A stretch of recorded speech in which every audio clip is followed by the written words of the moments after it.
Hey, what's up? It's Ian from Powerhouse Miniatures again. Back again with some Roboute Guilliman models. I've got two. One of them's off camera and one of them's sat right in front of you. Hopefully you can see that. As the beautiful character model, Primarch of the Ultramarines from Forge World. One of the most popular ones that I've done. I sell quite a few of these on eBay. I think this is the fifth one I've painted in total now. Again, find all the pictures and that on my Facebook page, Powerhouse Miniatures. Just check that out.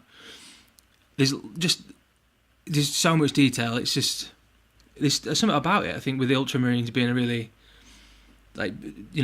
probably the widest known, the most well known Space Marine chapter, and a really popular one for people.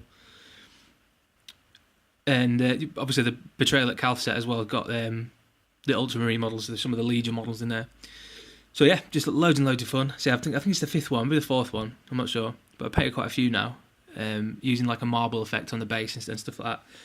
So again, hopefully be able to see that on the picture. I've got it all focused in, but I'm still getting this little like striation effect from the lights, but there's not a great deal I can do about that until I upgrade like my camera system. I'm thinking in the future, like I'm going to get either a decent camera or maybe get someone to do like an intro, like a little animation thing, get some logos in, stuff like that. Like I'm still growing. At this point, there's not many people that follow my YouTube channel as such. But then, if I'm honest, like it's a bit weird. If I find it a bit not embarrassing, but like a little bit embarrassing talking in front of the camera. And then I find it embarrassing as well. It's like people that know me just in my normal life, unlike my friends and my family and stuff, will listen to this. Yeah, I don't know. It's just me. It's fine. Anyway, I digress. So in the future, I think I'm going to get a better camera and then. Get some like animations going and some like links, like annotations and things like that, and link them to my Facebook. Just make it look a bit more professional. But yeah, I've seen a lot of people that a really big error, and I'm talking in personal experience and all that. But a really big error is pretending that you're a bigger company than you are, like pretending that you're a bigger painting service, pretending that you're some huge YouTube channel when you're not.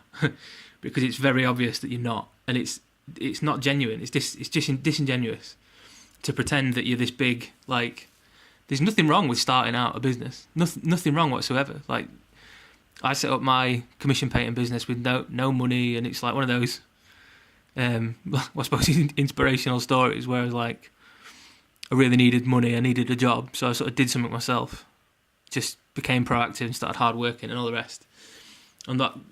All the positives, they bleed into other areas of your life, and the discipline and the hard work and everything. It pays off, obviously, in the immediate, but also, it bleeds into the rest of your life. It bleeds into your personality, being hardworking and being just disciplined. It's not all about motivation. Like, you can't be passionate 100% of the time.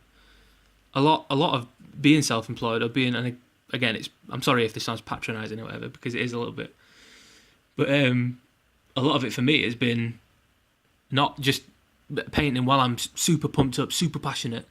Like I lift weights a lot, and I'm always like, it does give you a boost, or have a couple of cups of coffee, and then I think, right, I'm gonna smash you. I start tensing up and that, and it's actually the 90% of it. You can't maintain that mindset. You can't be like that forever. And like, out of my 10-hour day, 8 hours of it is, upholding the routine and making sure that I keep on going, keep on doing it, even if some things are slightly boring or slightly tedious. Like, it's about making yourself do it. It's a discipline, and yeah, that sort of stuff like bleeds into other areas of your life and vice versa. Like, just as an example, and again I'm rambling, but just as an example, if you want to become a better painter, a more disciplined painter, take up a different hobby that you have to be disciplined with and get disciplined with that. Just do it in your everyday life. Don't worry about it. Don't sit making philosophies and thinking in your head. Just do it. Just be disciplined all the time and in everything across the board. Because the amount of time, because when I'm painting, you get a lot of time in your own head. I suppose you get a lot of time thinking, because when I'm with the colours and that, you don't think, right, one layer of Mephiston red, then a Carroburg crimson wash, then I'm going. You don't think like that. It's just the colours. So a lot of the time, I'm in my own mind, and you can drift off, and I listen to podcasts and audiobooks and music and stuff. but a lot of the time, like, you hold yourself back. I don't know. A lot of it's like stupid mental constructs that you put, like little barriers you put up for yourself, and they're entirely fictitious. There's nothing there, but you talk yourself into these stupid mind traps. Talk yourself out of stuff. Put barrier. You know what I mean? You put up these walls, and it's for nothing. And it's all self-created. So sod all that. I think just forget all of it. Just it's a horrible cliche, and I apologise in advance. But just be in the moment. Try and live as much as possible in the moment. I can't believe I've rambled for 5 minutes on this bottle. Like, Roboute Guilliman, a forge wheel miniature, absolutely love it. So I go for this like high contrast, like blended style. And I know I'm going to photograph the model from this angle, which is the one facing you at the moment, like there. So when you do look at it like that, it's super pleasing to the eye, even if I say so myself. Really pleasing, because all the little blends on the feet, on the hand, on the top of the power fist, on the shoulder pad, on his little six pack and the chest and everything, all those things line up there, which is great. So I started off with Midnight Blue from Vallejo Game Air. I mixed that about 50-50 with Vallejo Game Air Magic Blue, over the airbrush again, and then a Zenithal highlight with pure Magic Blue, which gives it this like dark blue effect. I washed everything with Guilliman Blue, and then I started. I did a black line with whatever, doesn't matter what black. 2 sort of layers of that with a very fine brush. I've been using the Games Workshop new brushes line that they come out with.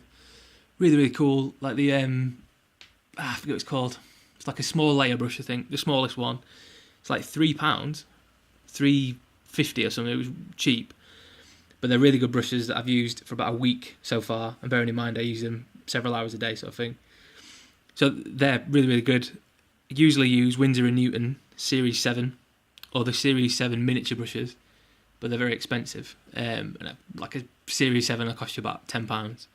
So these for £3, using I use Element Games a lot of the time because they dispatch really quick. Not the cheapest out there, but dispatch really fast. So yeah, started using that. Just the small layer brush, I think it is, the very smallest one, with a black line. Then I started building up Temple Guard Blue, and then Temple Guard Blue mixed with Fenrisian Grey, and then Celestra Grey as an edge highlight, and then white as a final edge highlight.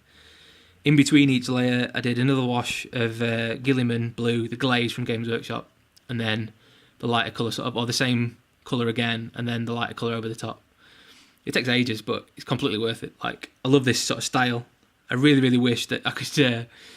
I love painting people's armies. Absolutely love it. I love doing the big commissions and seeing everything finished off all at once. But at the same time, I really, really do like doing the one-off models, the display models, these ones on eBay and everything. Just fantastic. It's like, I think eventually I'd like to move in that direction, to start doing like competition ones. But there's Salute coming up in 2 months' time, and then Warhammer Fest again in May. I think it's the 14th or 15th of May they announced recently, so that's pretty cool. I'll definitely be going to that, and I'll probably enter whatever I'm paying at the time. I never expect to win, but it's cool to meet people and like go and socialise and stuff. So yeah, really, really pleased. Now the marble effect people have asked about as well, and of course the model comes apart, so I'm going to do that just gently. I never glue these together, obviously. So I did like an airbrush, just really, really, really gently again. It's white with Guilliman Blue glaze, but in the bases it was Magic Blue mixed with a bit of white.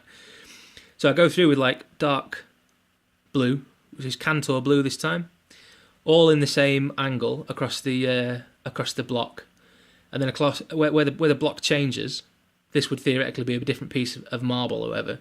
So I did the lines going in a different direction.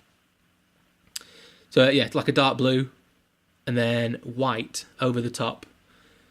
Sometimes crossing over the blue, sometimes going side by side, sometimes like undershading it, sometimes drop shading it and that. I'm sorry, I don't wear nail varnish.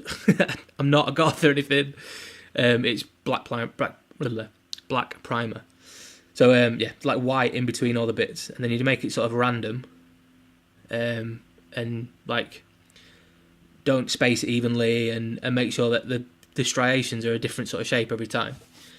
And then I did a white dry brush, just like an edge highlight dry brush over the sides. It looks really cool. And a different version of that is from this second Guilliman model that I did a few weeks back. It's just this one. I'm going to move this out of the way. this sort of a one instead, which is white, sepia, and then these little blue bits and pieces like painted in. And the second Guilliman is this one. There it is. So very, very similar in total. Just minor variations. Like I think every time you do the model again, you learn stuff, you pick stuff up, you change things, you practice. You know, like the same. You're never going to create two things that look the same. So yeah, that's the second one. So I've painted a few of those now. I think 4 or 5 in total. So yep, you can find all the pictures again on facebook.com/Powerhouse Miniatures, and then my website, which is powerhouseminiatures.com. I'm back in a minute with Lord Commander Eidolon from Forge World. So have a look on my page, you'll find the videos of that as well. And I think that's it. Cheers for watching.